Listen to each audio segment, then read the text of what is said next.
Okay, so it's been a little while since I've been able to make a video out in the garage, and I'm going to try to kind of give you guys a heads up as to why now.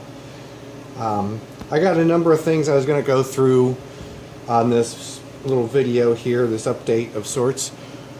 Try to kind of take them in order as much as possible, but I'm sure I'll get goofed up in that regard. But anyways, first things first. So this is kind of a good news, bad news sort of thing. So the good news is I've gotten myself into another pair of rental properties. So that is going to be a good thing in the long run once I get done with everything.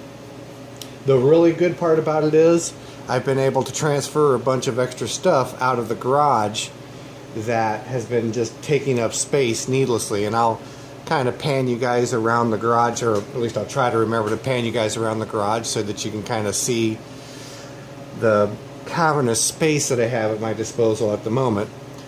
But the bad news part of it is I'm probably not going to be spending much time out in the garage doing any of the normal type of videos that I would do.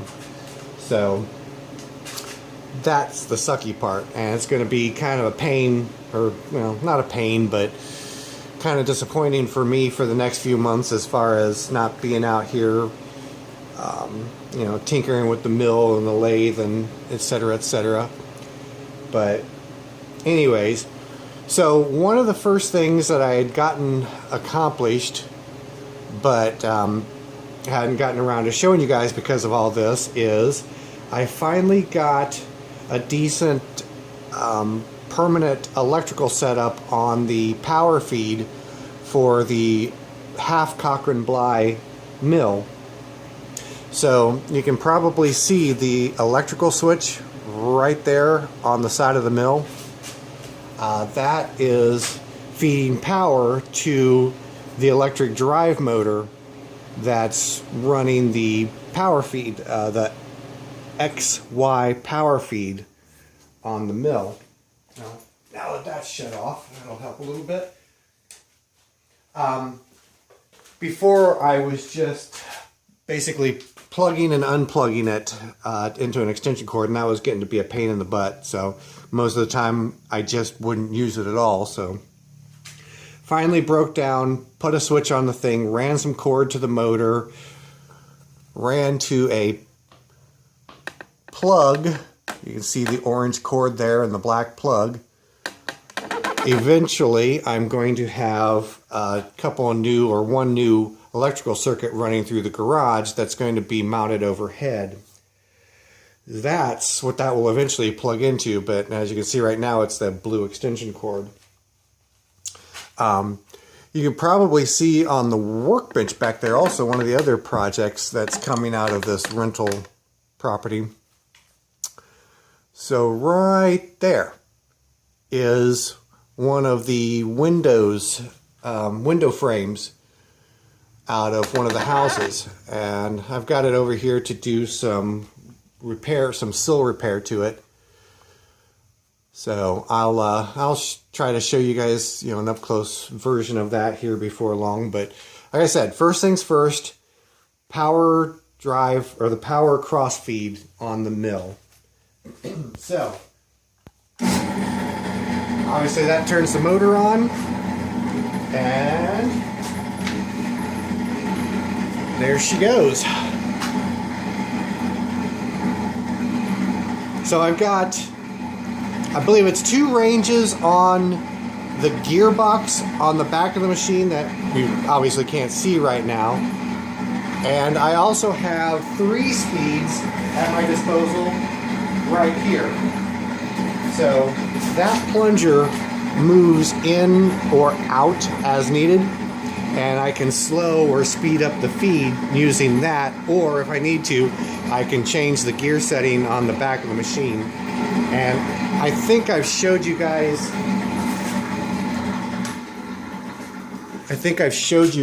on the actual Cochran Bly the gearbox on the rear of it, but I'll, like in the past, but there again, I'll take you around to the side of this machine and show you the electrical routing and whatnot. So anyways, I'm really super happy to have that, but unfortunately I'm not probably going to get an opportunity to use it very much. So here I'm going to take you guys off the camera mount and I'll walk you around to the side here. Excuse me. So you can see the orange cord.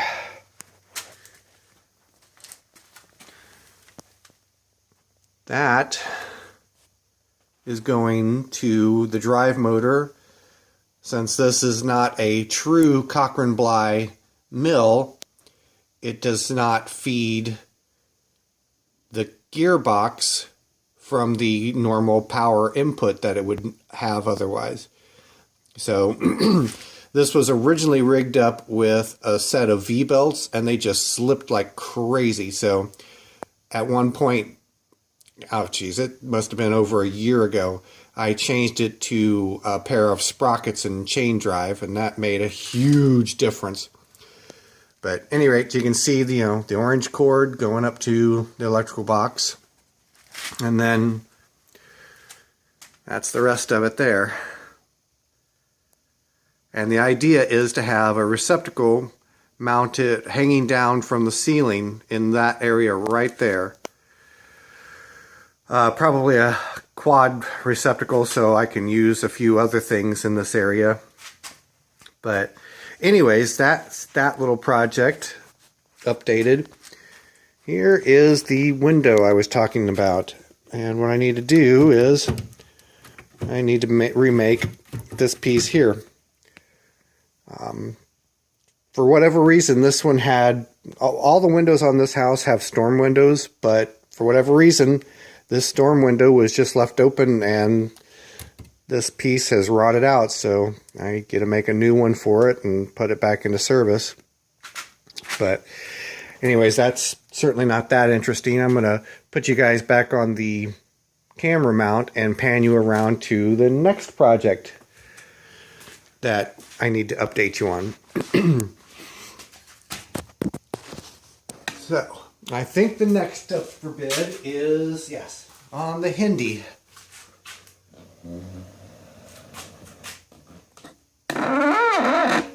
Okay. So you can see this shiny piece of aluminum right there.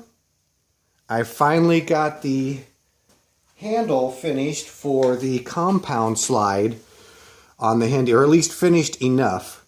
I wouldn't mind at some point in the future trying to drill some holes, like that, all the way around the thing. But I mean that would give me more grip, but as it stands right now, this is so much nicer than it was before, considering the original piece was, gosh, I don't know, 2.5 inch or so, maybe a 3-inch piece of crappy plastic. So that's what it used to be, and it was just super slippery. Whatever it had for a handle had broken off long before I'd gotten the machine. So this makes a massive difference.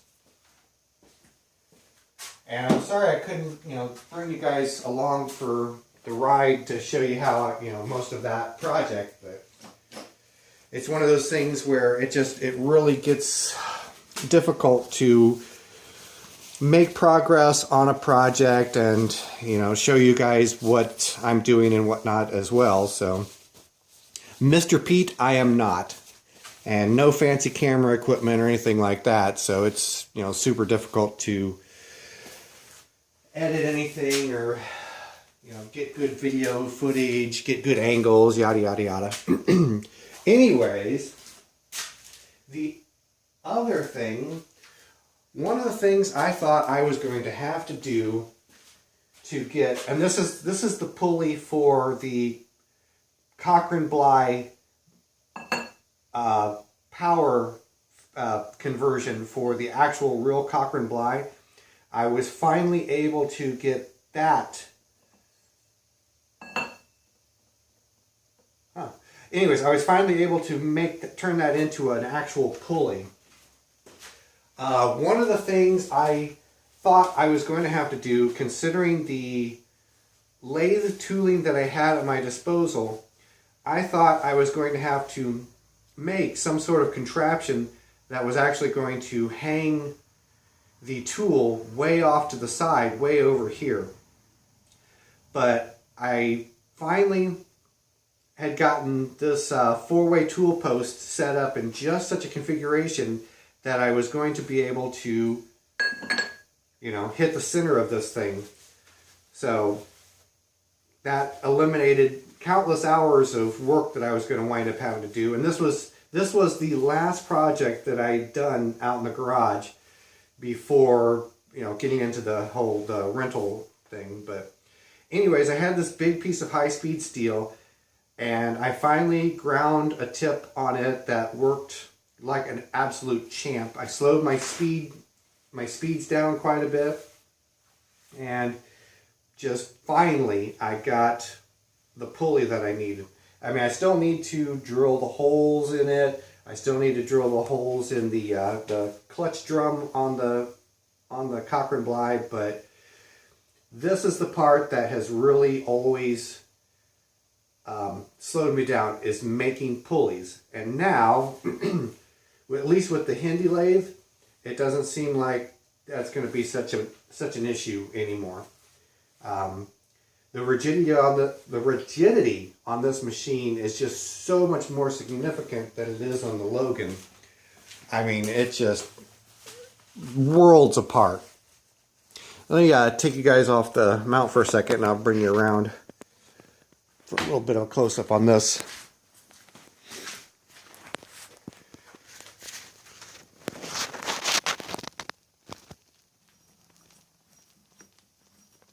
You guys can't really see me advancing the compound, but at any rate, that is the tool bit that I finally ground to get in there.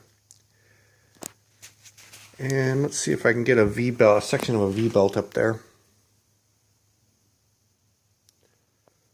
So I would say I've got a winner. It took me a little while to get the angle sorted out, but once I did, I got it down to just exactly where I needed it to be. But another one of those things I'm super happy to have completed. Let's see what else is on the list. Oh, so I'll kind of take you around the garage a little bit then.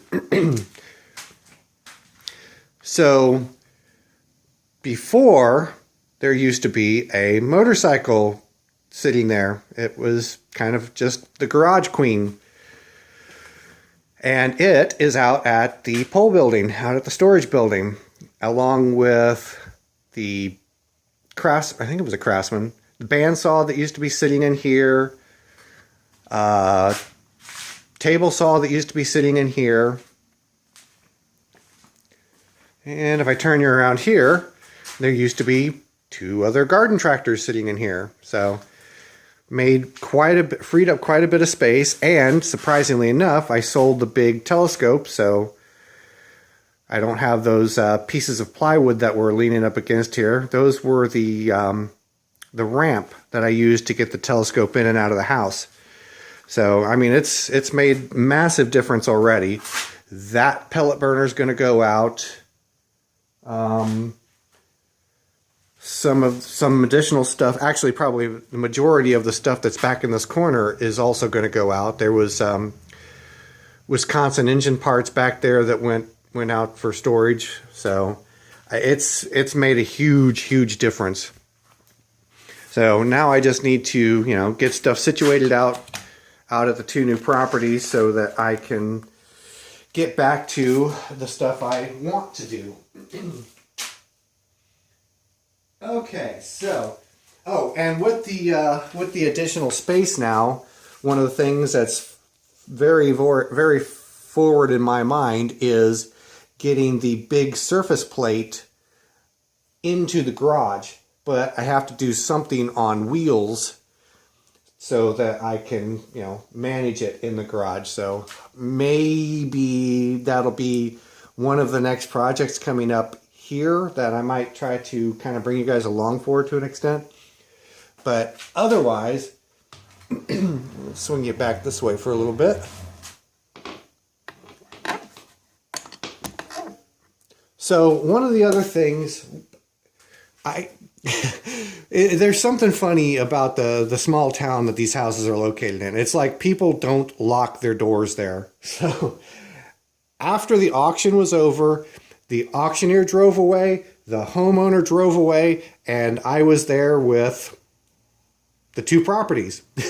I mean, we still had yet to close and whatnot, but nobody bothered to lock the doors, close the doors, anything. Just, well, I guess they closed the doors, but nobody locked anything. So at any rate, one of the projects that I've been kind of tinkering with, and something that's been kind of fascinating to me over the past few years anyways, is actually lock picking. So this is I believe it's Russwin mortise lock cylinder that came from the front door of one of the properties. Now, I don't know if anybody even has a key for this, so it's not like it really matters if it's keyed or not, because you can't use it to actually lock the door. But much to my amazement, I was able to make myself this simple little pick tool. I don't know if it's focusing real well, but all it is, or all it used to be, is a little wrench. And I've already bent it a couple of times, and well, at least once, and kind of bent it back, but I was amazed after I built this tool. I got into this Russwin after maybe about 20 minutes, not very long, which I was more than a little bit shocked. I figured the lock must be pretty well wore out, because I'm sure, I know I'm not that good. Let me just put it out there. I am not that good by any stretch of the imagination. But anyways, after that, in the following day or two, I was tinkering with this, I think this might be some sort of quick set lock. And this is something else that I don't have a key for. And I fiddled with this thing off and on for, I don't know, probably an hour or so. And earlier today, I finally got this one picked. This one, it seemed tighter. Or I guess the other thing is it might have had, some corrosion in the pins that were kind of goofing me up a little bit. But it's also, it feels like it's tighter in the keyway there. So it kind of seemed like it threw me for a little bit of a loop, but I'm just tickled to be able to do it at all at this point, to be honest with you. So anyways, years ago at a garage sale, since I don't have a key for this, I do have this. And this is something that I picked up from a garage sale many, many years ago. And just because I've been thinking about, tinkering with these locks, for a long, long time. And this is the right type of lock cylinder, but it has the wrong cam style on the back. So by the looks of things, all I have to do is grind this cloverleaf profile into this cam, and this looks like it will work in place of this. So what I'm probably going to wind up doing in one of the days upcoming is pull off this cam, grind it to look sort of like this cam. It won't have these, outboard sections, but it doesn't seem to matter since this thing works anyways. And this is just, piece of crap, piece of steel. So anyways, that's been kind of the first things first, is dealing with roof leaks, dealing with water intrusion in the basement, closing windows, dealing with locks, getting doors secured, getting windows secured, etc., and trying to get some stuff out of my garage so that I can, do stuff out here more freely. So there's a lot more stuff to go out yet. Not so much from the garage, but other stuff that I've got in storage at other friends' houses. So I can alleviate the load from them eventually. Obviously, that is not my number one priority. My number one priority is the aforementioned stuff of roof leaks and whatnot. So hopefully in the next couple of days, we've got fairly tolerable temperatures. I will try to get some video footage of the two new properties and kind of give you guys a little bit of a tour of them. I mean, don't get me wrong. They're not like spectacular places to be, but for me, it's a pretty exciting thing. So I'll take you guys along if you guys are interested in seeing it. If not, just bypass that video. Just pass on the video if you're not interested in that sort of thing. And otherwise, hopefully I'll be back to some sort of normal types of videos in the springtime. I know there's still going to be plenty of work ongoing out at these two houses in the springtime, but hopefully it will have mellowed out by then significantly that I can have some personal time as well. So anyways, I think I've rambled on more than enough. So like I said, I'll try to get a couple videos on the houses here in the next couple days or so. Until then, you guys have a good one. Happy holidays to everyone.